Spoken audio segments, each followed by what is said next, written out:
Photo by Stephen Brashear, Getty Images. New York Yankees fans wholly understood what they would see in the Bronx when the club signed CC Sabathia in 2009, a hat tip to the side, an unorthodox wind-up rhythm and an elite pitcher that could lead the organization back to the World Series. And a left-hander delivered in all three aspects.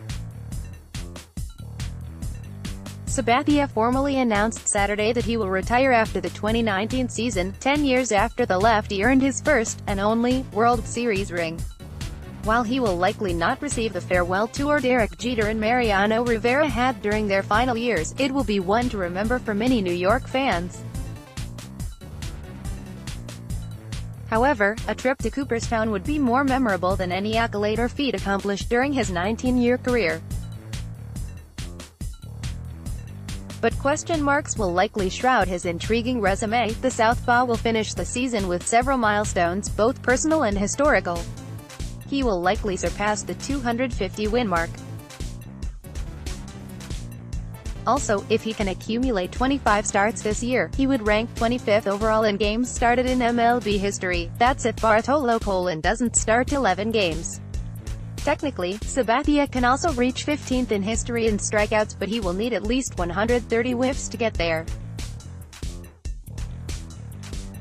His average amount of strikeouts across the past 4 seasons was about 137.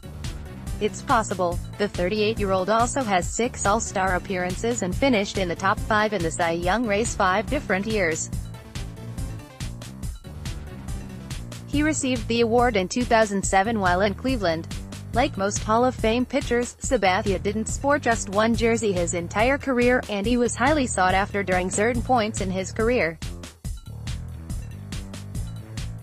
The Vallejo, Caliph product has also endured several obstacles throughout his MLB tenure, primarily while in New York.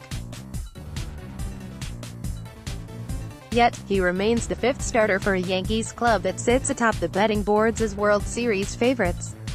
Whether he remains in that role or not surely won't diminish his career-long achievements.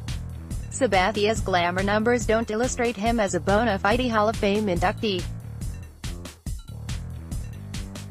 Yet, his story and work ethic provide some evidence of why he may receive enough votes, possibly in his first year on the ballot.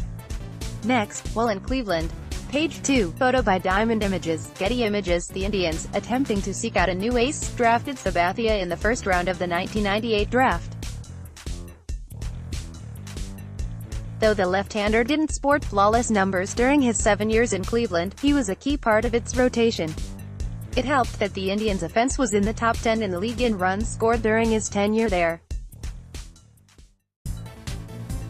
Sabathia didn't register a losing record while pitching in Cleveland. 2008 shouldn't count because he was traded.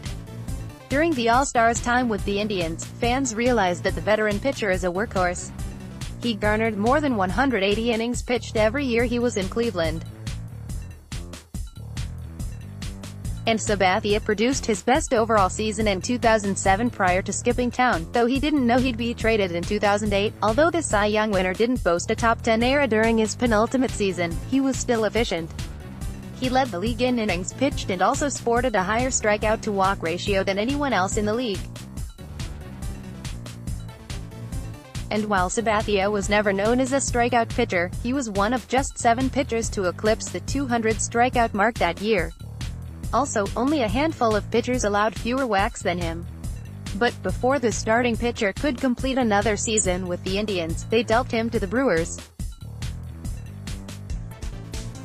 It may have been the best thing that could happen to Sabathia at the time. The Southpaw rolled off an absurd stretch of outings, as he registered 7 complete games across 16 starts with Milwaukee. 4 of those starts were shutouts, based on earned runs, with a combined total of 13 hits allowed. Entering free agency that offseason, Sabathia increased his value with his ridiculous run 1.65 ERA across 17 starts. And his performance obtained the attention of New York's front office.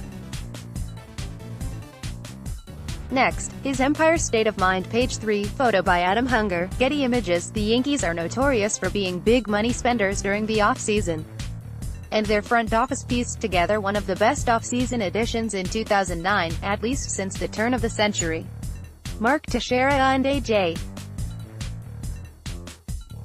Burnett joined Sabathia in the Bronx to attempt to bring home the organization's first title since 2000. Of course, Sabathia was the premier signing, coming off his short, but impressive, stint in Milwaukee. His contract was worth $161 million, the largest for any pitcher at the time.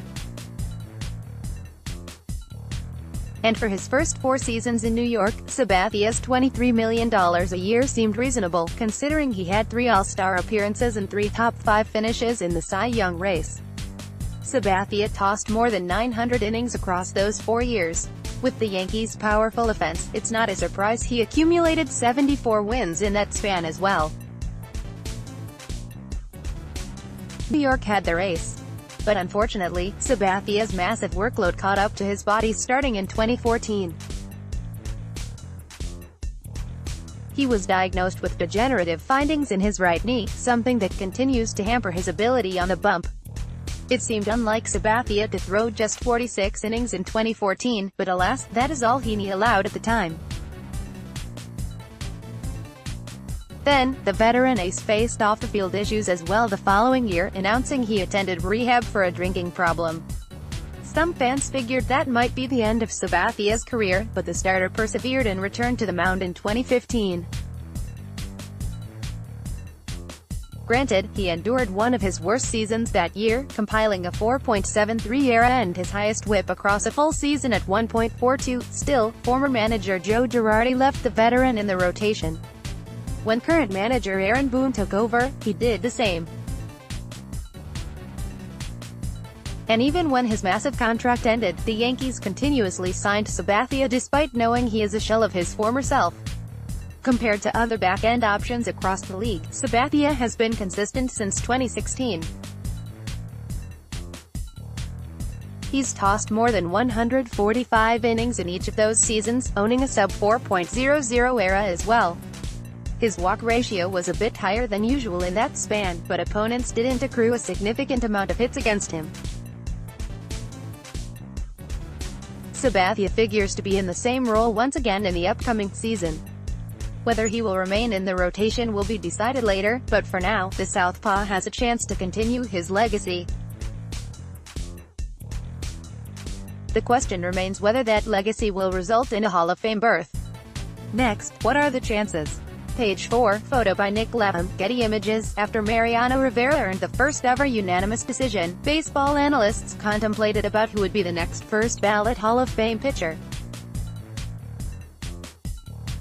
Many expect someone like Justin Verlander to have a shot once he retires, but no one knows when that will be. Sabathia has an opportunity to claim fame even though there are a few holes in his resume. Just 17 pitchers in MLB history accomplished the feat, with Roy Halladay and Rivera doing so this year. But the New York pitcher has an argument to be made at this time, even if he struggles mightily in the upcoming season. Sabathia's era is noticeably greater than most Hall of Fame pitchers, although he is technically not behind Tom Glavine, who sported a 3.54 career era. Thus far, his whip matches that of Nolan Ryan and Steve Carlton, both of whom earned first-ballot nods. 9 of the top 16 pitchers in all-time strikeouts also entered the Hall of their first try, while all but Curt Schilling and Roger Clemens are currently in the Hall from that list. Of course, those two have a more complex case in today's society. More from New York Yankees. Though Sabathia isn't known as a strikeout guy anymore, he owns a higher strikeout per 9 ratio than many of the pitchers ahead of him in all-time strikeout list. Nevertheless, that state could be taken cautiously considering the different eras in hitting. An issue may be that many of the Hall of Fame voters won't consider Sabathia as an elite pitcher throughout his entire career. Opposing hitters own a .250, .310, .388 triple slash against him in his career. His ops doesn't compare to guys like Randy Johnson, Greg Maddux and even Glavine. Still, that one statistic alone should not overshadow all of Sabathia's other numbers. It seems fair to believe the Yankees pitcher will be in the Hall one day. But in 6 years, when Sabathia is on the ballot for the first time, it will be difficult to claim he is a shoo-in. He surely won't get the unanimous vote Rivera received. Nonetheless, he still has a chance to be the next pitcher on the list. Though his accolades may not match several of the 17 other first-ballot pitchers, his era of competition might be taken into account. Next, how the Yankees saved money by extending Luis Severino. Want your voice heard? Join the call to the pen team. Write for us. Sabathia might not earn his Cooperstown spot on his first try, but it wouldn't be surprising to see him voted in shortly after. And all fans should remember him for his work ethic and ability to rebound, especially while in the Bronx.